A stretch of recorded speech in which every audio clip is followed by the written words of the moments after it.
Now let's go to this case that night that you saw. The person who you now know to be Trayvon Martin was on top, correct? Correct. And he was the one who was raining blows down on the person on the bottom, George Zimmerman, right? That's what it looked like. Okay. Now, and I said a moment ago you were literal because you couldn't actually see fist hit face, right? No. Because it was blocked by what? I didn't say it was blocked. I said it was dark out. Okay. And you were looking at Trayvon Martin's back, right? Wasn't that what was towards you? Incorrect.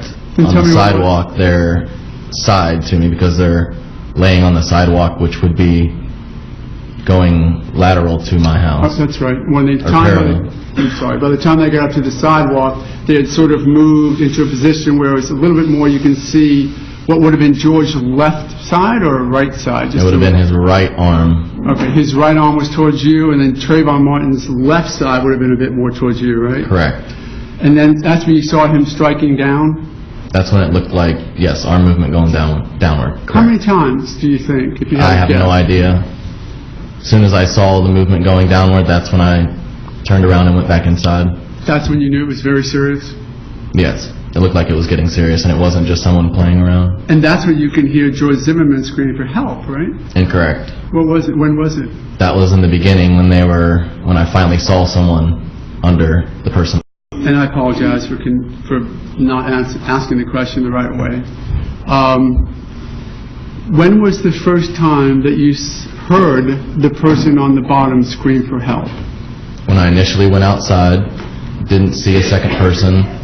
Then I could see a second person, and it sounded like it was coming from the person on the bottom, because usually when someone's on top, the person on the bottom is the one screaming or yelling. And that was when I heard that, but I didn't hear anything after that. Okay. And balancing, you're trying to be literal and just tell us exactly what you remember observing and using your common sense. Do you think that it was the person on the bottom who was screaming for help? I mean, rationally thinking, I would think so. Okay.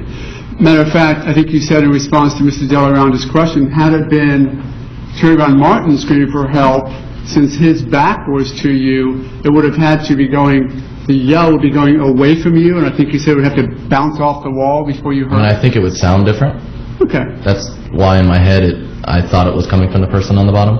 And the sound that you heard was sounding like a person screaming from 15 or 17 feet away, almost directly at you, right?